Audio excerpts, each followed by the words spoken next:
Capítulo 5, hermanos amados.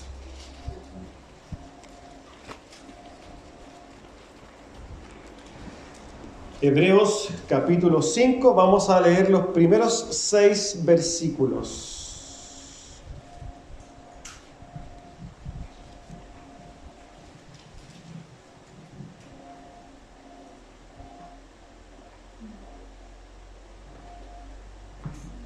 Espero que lo tenga y lea conmigo entonces en el nombre del Señor. Dice así: porque todo sumo sacerdote tomado de entre los hombres es constituido a favor de los hombres en lo que a Dios se refiere, para que presente ofrendas y sacrificios por los pecados, para que se muestre paciente con los ignorantes y extraviados, puesto que Él también está rodeado de debilidad.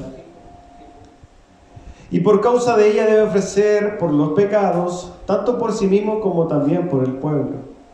Y nadie toma para sí esta honra, sino el que es llamado por Dios, como lo fue Aarón. Así tampoco Cristo se glorificó a sí mismo haciéndose sumo sacerdote, sino el que le dijo: tú eres mi hijo, yo te he engendrado hoy. Y como también dice en otro lugar: tú eres sacerdote para siempre según el orden de Melquisedec. Tome asiento, por favor. Amados hermanos, si ustedes se fijan, la lectura del día de hoy es un poco compleja y por tanto, debido a la complejidad del texto, le voy a por favor pedir que tome mucha atención para que pueda captar lo que el autor está queriendo decir. El sermón del día de hoy tiene como título: un sumo sacerdocio superior. Y como el texto es largo y hay mucho que explicar, vamos a irnos directamente al texto. Dice así entonces en el versículo 1: porque todo sumo sacerdote tomado de entre los hombres es constituido a favor de los hombres en lo que a Dios se refiere, para que presente ofrendas y sacrificios por los pecados. Lo primero que diremos, y eso lo diremos en virtud de que ya lo sabemos, y para poder comprender también esto, lo primero que diremos es que nosotros sabemos que el libro en su escritura inicial, los libros de la Biblia en su escritura inicial no tenían divisiones de capítulos ni versículos. Eso todos lo sabemos, ¿cierto?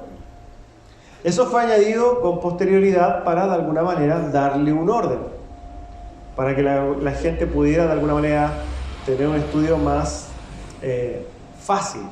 Pero las cartas en sí no tenían versículos ni capítulos, era una carta continua. Eso es lo primero que diremos. Por tanto, debido a eso, tenemos que nosotros tener claro que cuando estamos hablando del capítulo 5, que es lo primero que estamos leyendo, no significa que es un texto que está solo o que no tiene conexión con lo que hemos hablado anteriormente. Todo lo contrario. Hay una conexión entre lo que estamos hablando hoy día en el capítulo 5 con lo que hablamos la semana del capítulo 4.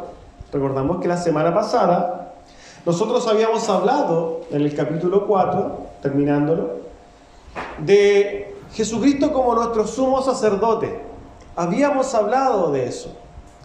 Recordamos, ¿cierto?, que Jesucristo era un sumo sacerdote misericordioso, que entendía nuestras debilidades, que Él también fue tentado, igual que nosotros, pero que no pecó, ¿cierto? Eso lo vimos la semana pasada.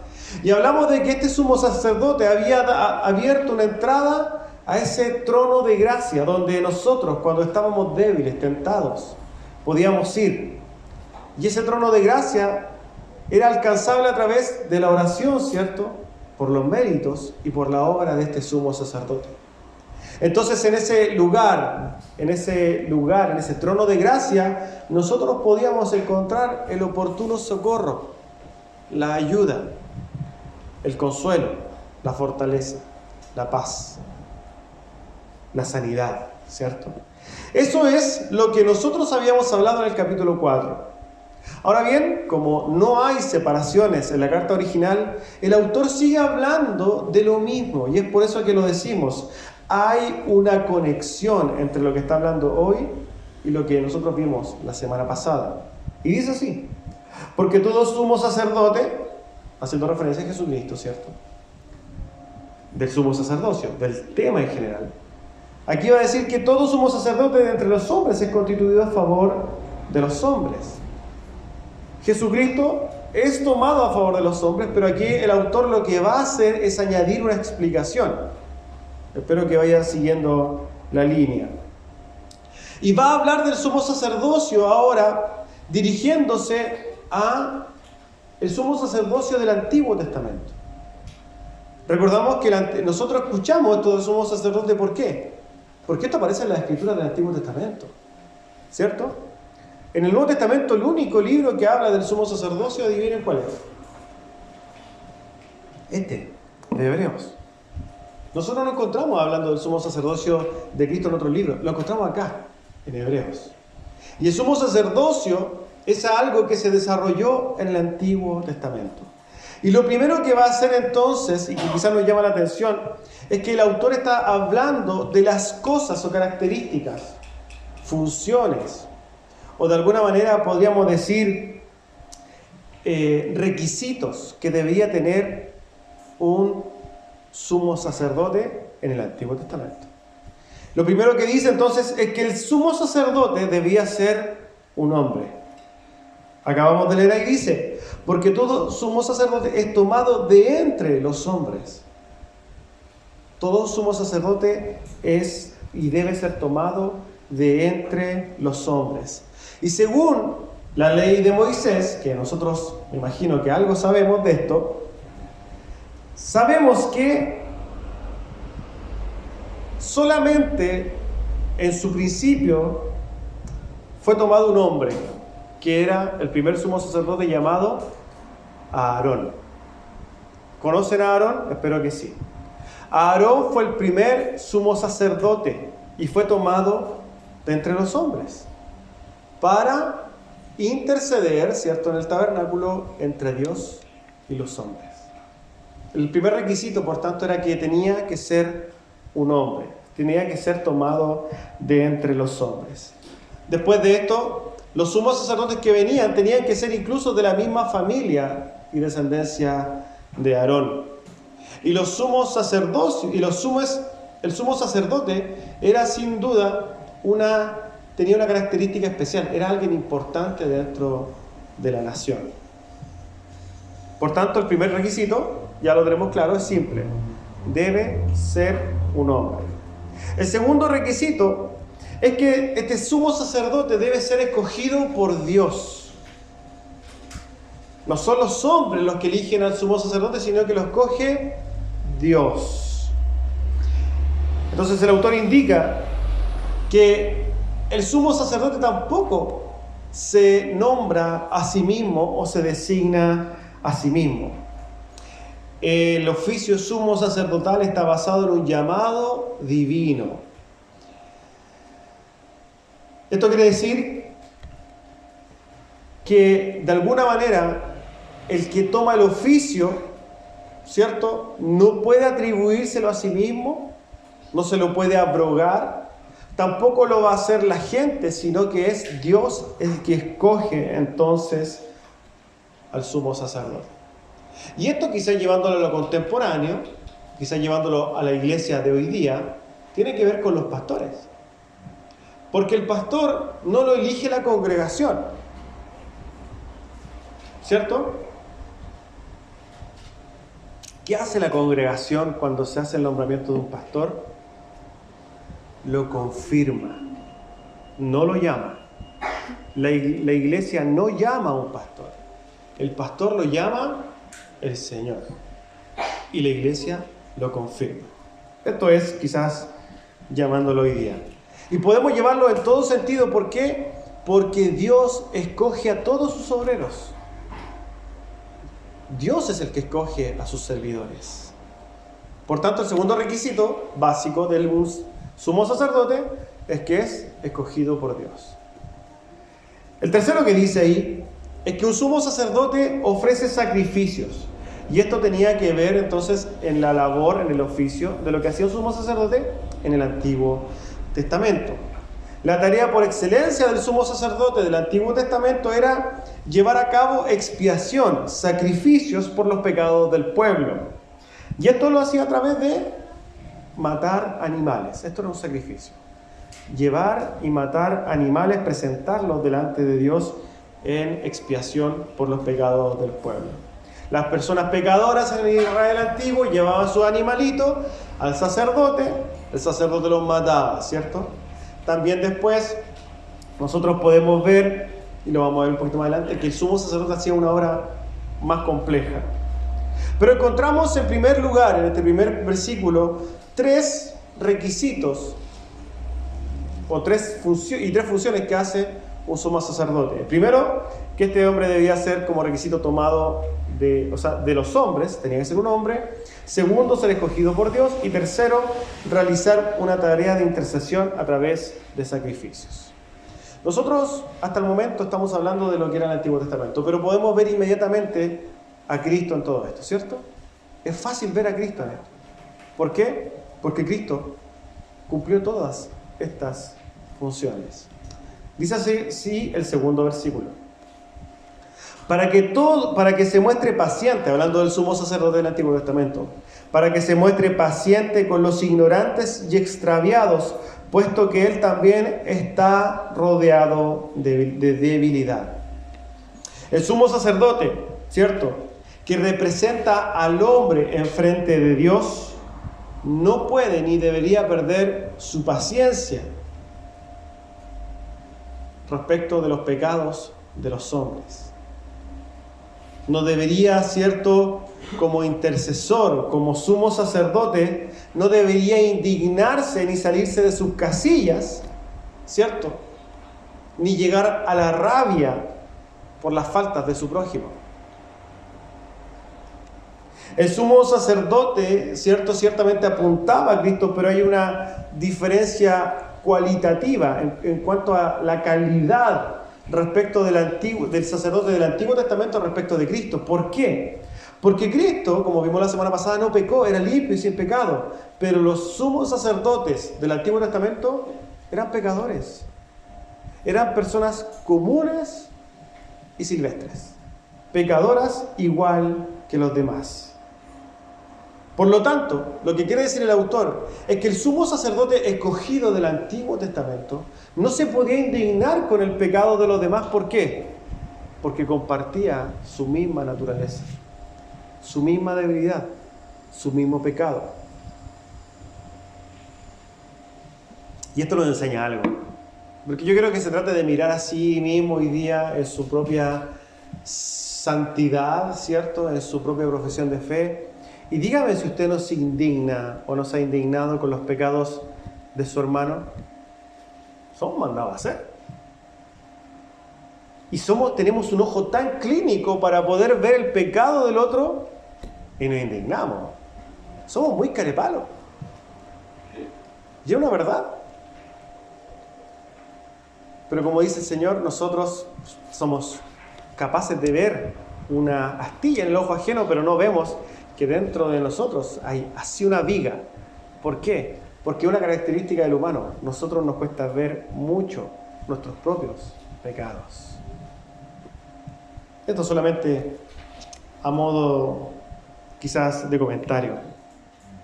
El autor de Hebreos, el escritor, es muy específico y dice que el sumo sacerdote entonces es llamado a tratar bondadosamente a aquellos que son ignorantes y que se extravían.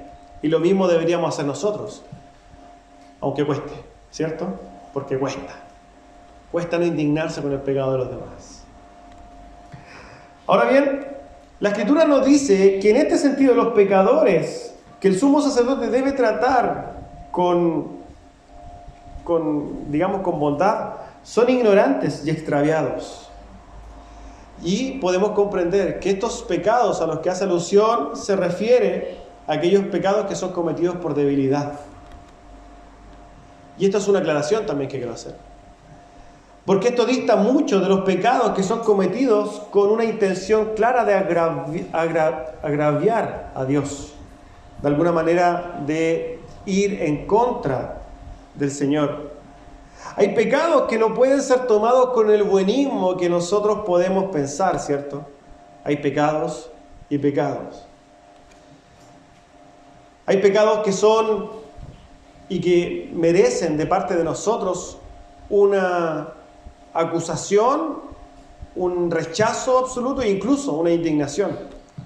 Como por ejemplo, la blasfemia, la tergiversación de las Escrituras, el hacer mercadería de la iglesia, la herejía, el ocultismo, ¿cierto? Pero hay otros pecados que no. Hay otros pecados en general que son cometidos por las debilidades de los hombres. Esos pecados que son cometidos por debilidad somos llamados nosotros a verlos con bondad. Pero estos pecados que van en búsqueda de agraviar a Dios, de atentar contra Dios, no. Los pecados, ¿cierto?, de debilidad o ignorancia realmente provienen de personas que no le prestan la debida atención a las Escrituras ni atención a la vida cristiana. Pero por otro lado, estos pecados intencionales que buscan agraviar a Dios provienen de un corazón y una mente totalmente corruptos, que conocen la ley de Dios y que aún así van en contra del Señor. Hay una diferencia.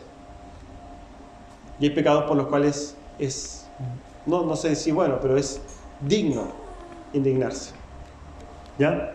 Volviendo al sumo sacerdocio, ¿cierto? Este debe mostrarse bondadoso con los pecadores. ¿Por qué? Como dice el autor, porque este sumo sacerdote del Antiguo Testamento está rodeado también de pecado y de maldad.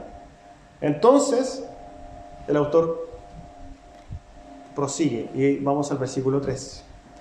Y por causa de ella, de su debilidad, ¿cierto?, manifestada en pecado, debe ofrecer por los pecados, tanto por sí mismo como por el pueblo.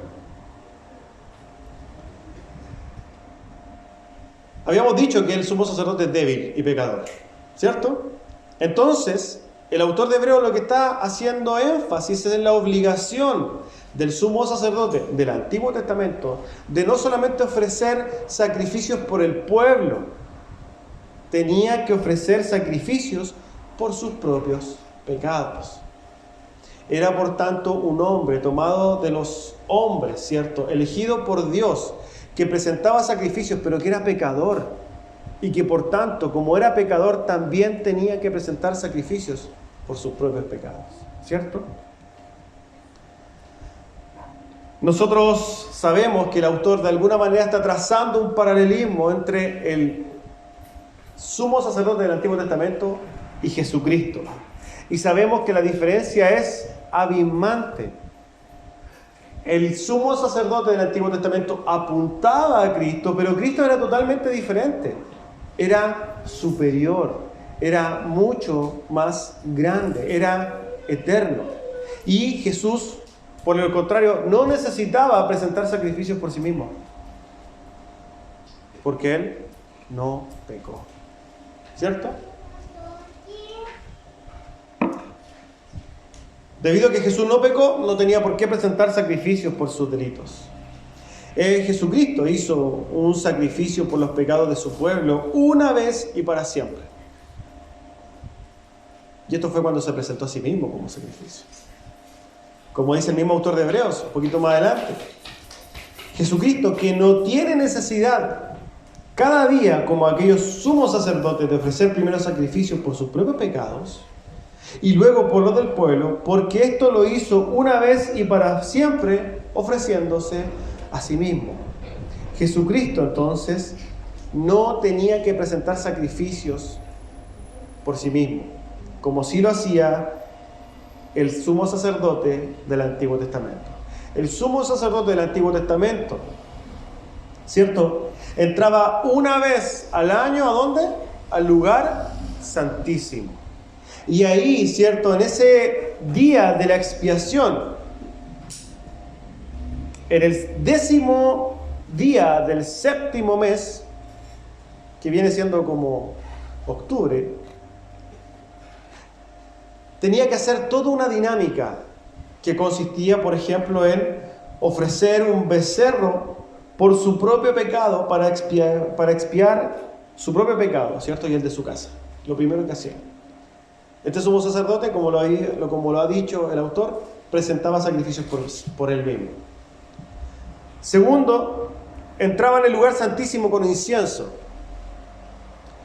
Después rociaba, ¿cierto?, la sangre del becerro sobre el propiciatorio que cubría, ¿cierto?, el arca del pacto.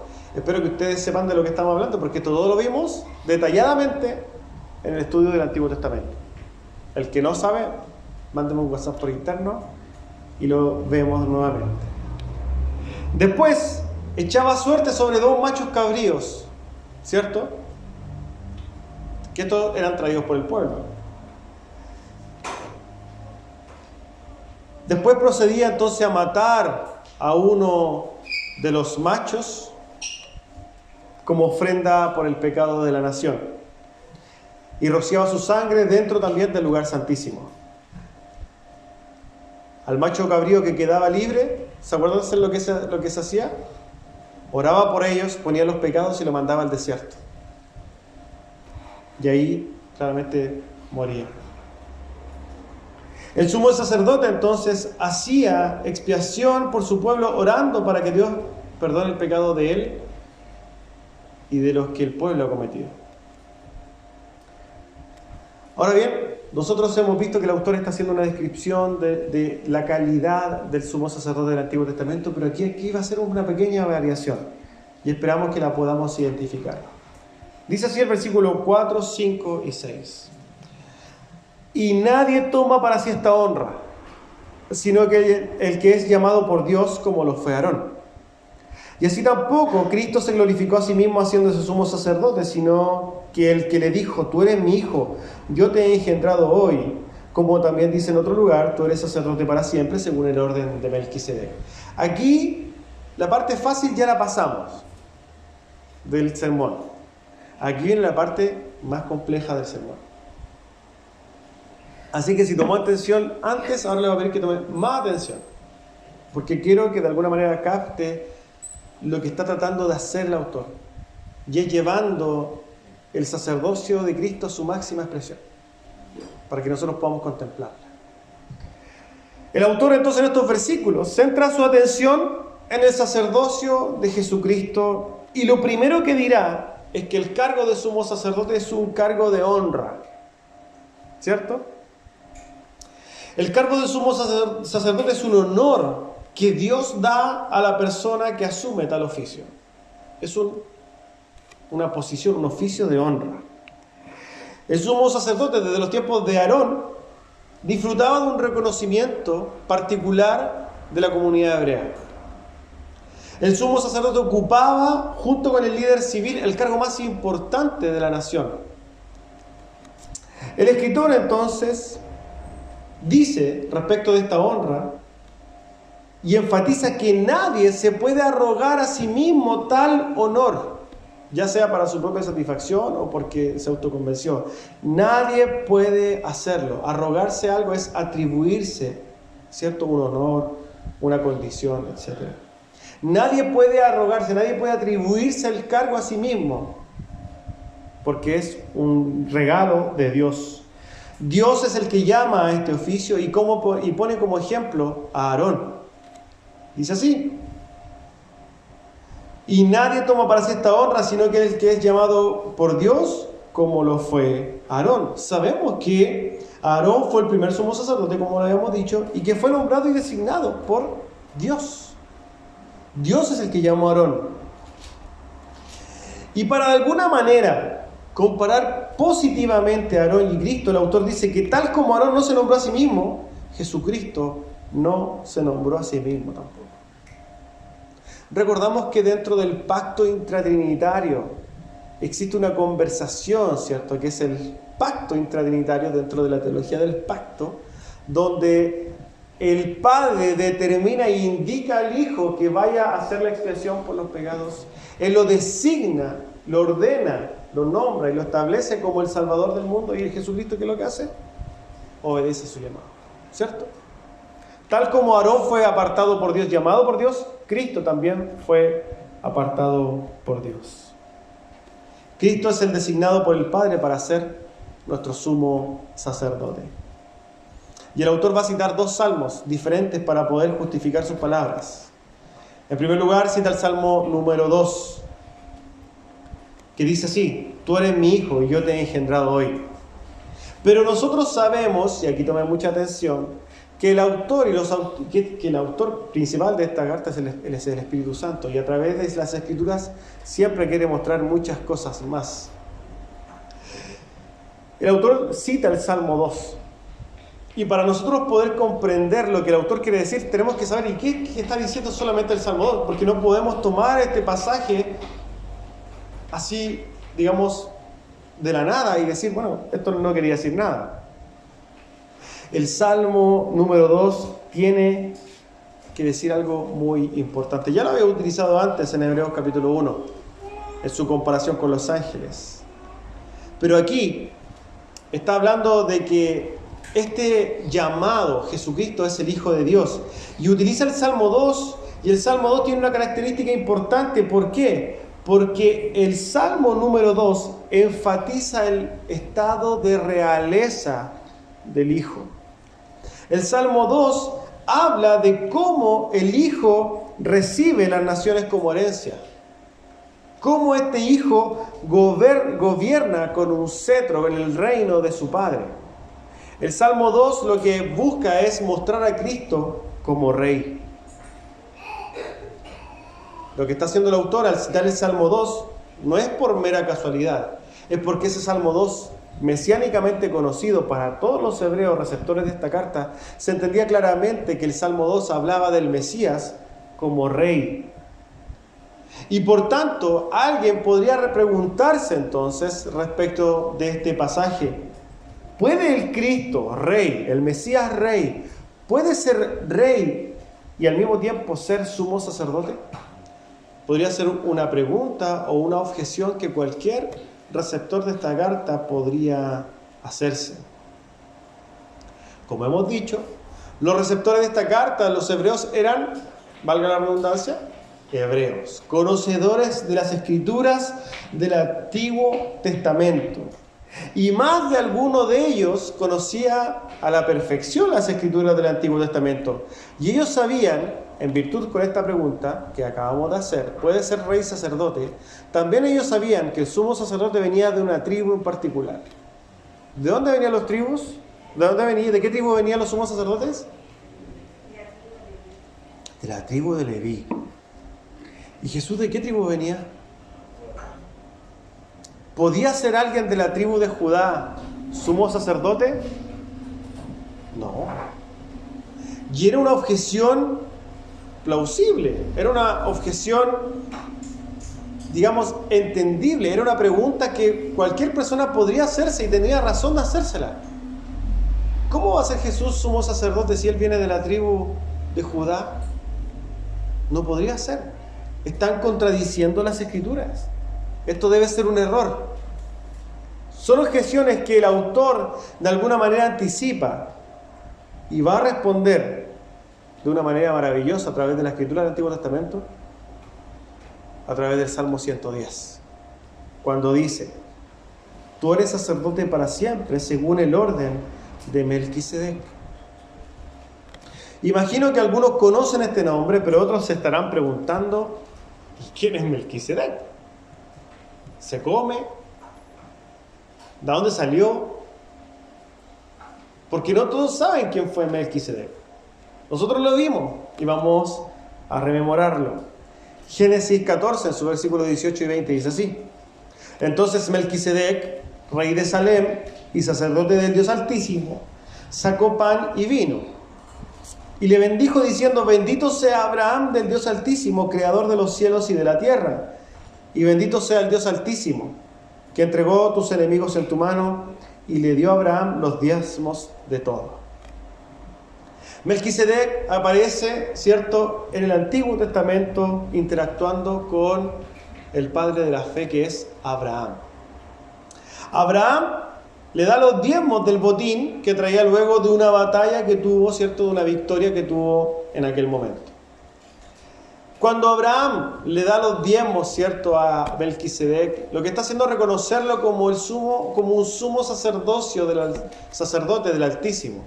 Abraham está aceptando el sumo sacerdocio de Melquisedec y le da sus diezmos. Melquisedec, como lo hemos dicho, es descrito como el rey de Salem, lo que significa rey de paz o rey de justicia. Y el autor de la misma carta de los Hebreos va a hablar de Melquisedec un poquito más adelante, en su capítulo 7, que quizás lo vamos a ver más adelante, pero lo vamos a utilizar aquí. Y dice en sus primeros 3 versículos, capítulo 7, porque este Melquisedec, rey de Salem, sacerdote del Dios Altísimo, que salió a recibir a Abraham, que volvía de la derrota de los reyes, y le bendijo, a quien asimismo dio a Abraham los diezmos de todo, y cuyo nombre significa primeramente rey de justicia, y también rey de Salem, esto es, rey de paz, sin padre, sin madre, sin genealogía, que no tiene principio de días ni fin de vida, sino hecho semejante al Hijo de Dios, permanece sacerdote para siempre. Muchos coincidimos en que Melquisedec es Cristo mismo apareciéndose a Abraham. Hay personas que postulan que no, pero la gran mayoría de las personas postulan, en virtud de lo que dice el mismo autor de Hebreos, que Melquisedec es una cristofanía, una aparición de Cristo. Como es descrito por el autor de Hebreos, este hombre no tenía ni madre, ni padre, ni genealogía, y no tenía ni principio de días, sino que era semejante al Hijo de Dios. Como habíamos preguntado anteriormente, vamos a recordar las preguntas que podría hacerse el hebreo y que podría hacerse cualquier conocedor de la Escritura. ¿Puede ser Jesucristo rey y sacerdote a la vez? ¿O cómo puede ser Jesucristo sumo sacerdote si es de la tribu de Judá y no de la tribu de Leví? Y las respuestas a estas 2 preguntas están aquí, ante nuestros ojos. ¿Por qué?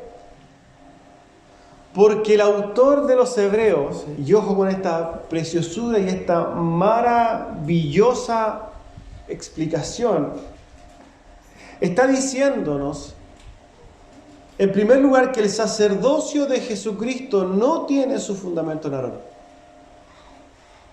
A pesar de que el sacerdocio de Aarón apunta a Cristo, el sacerdocio de Cristo no tiene su fundamento en Aarón. No tiene su fundamento en Leví. El fundamento del sacerdocio de Cristo está en Melquisedec.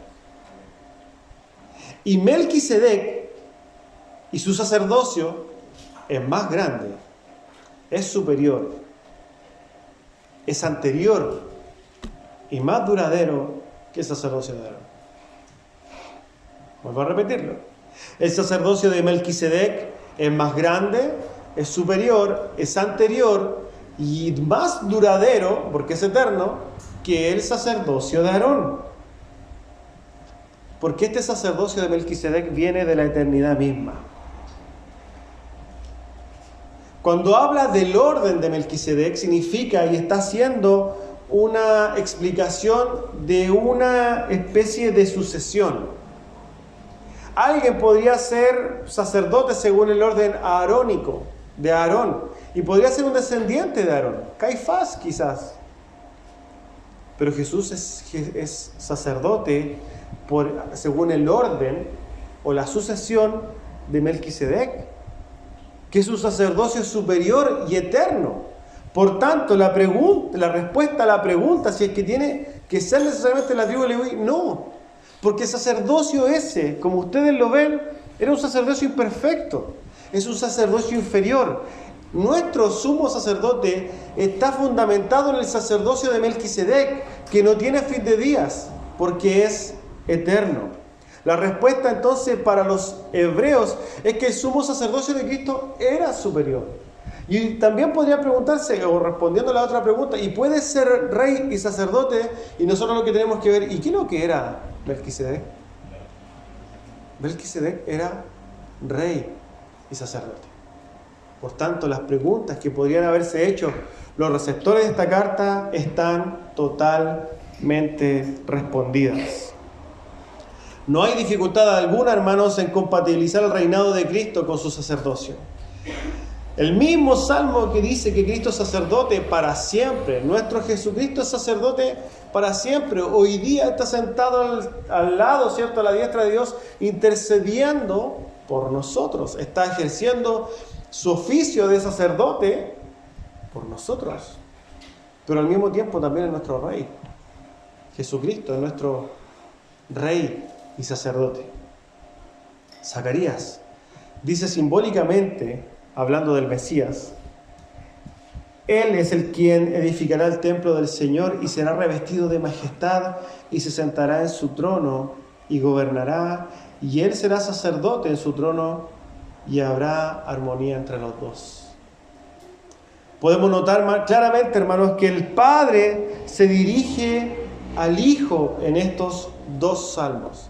Salmo 2 y Salmo 110 nos muestran claramente que Jesús es nuestro Rey y nuestro sacerdote eterno y para siempre, según el orden de Melquisedec. Por línea y por sucesión de Melquisedec, no por la línea de Aarón. Esta es una sucesión directa, porque Melquisedec no tiene generación. El sacerdocio de Jesucristo es heredado de Melquisedec, que nosotros entendemos que es el mismo, sin intermediarios, sin nadie. Nosotros vemos que Aarón pasó a sus hijos, después a sus hijos, y a sus hijos, y a sus hijos. No, aquí no hay esa sucesión. Es directamente de Melquisedec y directamente a la eternidad. Es una sucesión eterna, por decirlo de alguna manera. Amén. A modo de conclusión de este sermón, y espero que puedan y que lo hayan logrado entender, vamos a decir lo siguiente. Porque sí, podemos ver nosotros y entenderlo quizás intelectualmente. Pero hermanos, esto tiene para nosotros una significancia muy importante y no quiero dejarla pasar. El plan de redención de nuestro Señor Jesucristo fue, a través de la obra de Jesucristo, fue dado y fue ideado en la eternidad. En la revelación progresiva de las Escrituras, como nosotros vamos viendo cómo Dios se revela, podemos ver que el plan de redención está desde el principio de las Escrituras y el plan, la obra de Cristo está determinada de la eternidad. Por tanto, nosotros podemos comprender, hermanos, a través de esto la grandeza, la omnisciencia, la eternidad de Dios en todas las circunstancias de la humanidad. Cada cosa que nosotros pasamos, que nosotros vivimos, no se han escapado a la mano ni al plan de Dios.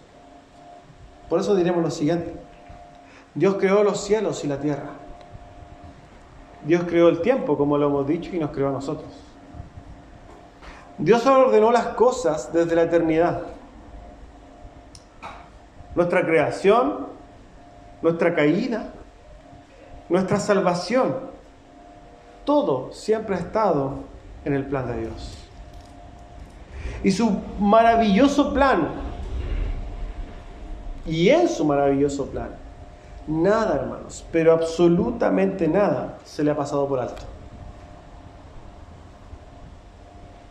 Cuando el humano cayera en pecado, Dios tendría listo el sacrificio. Tendría lista la forma. Tendría listo el tiempo. Y tendría listo a nuestro sumo sacerdote. Tendría listo el sacrificio. Este sumo sacerdote, que estaba determinado desde la eternidad, ocuparía el lugar más alto de la creación, nuestro Señor Jesucristo, como cabeza de la iglesia y puesto sobre toda y con toda potestad. Este sacerdocio este sacerdote anunciado desde el principio de la Escritura, no solo sería nuestro mediador, sino que sería nuestro Rey. Ese Rey y sacerdote es nuestro Señor Jesucristo, al cual su iglesia recuerda semana a semana y día a día en lo personal. Este sacerdocio, este sacerdote, que es la luz de nuestras vidas y que tiene en control todas nuestras circunstancias, es aquel que es el único digno de toda nuestra adoración, nuestra confianza, nuestro reconocimiento. A Él le damos toda la gloria y toda la honra por los siglos de los siglos. Amén. Amén, hermanos. Vamos a orar para concluir el sermón.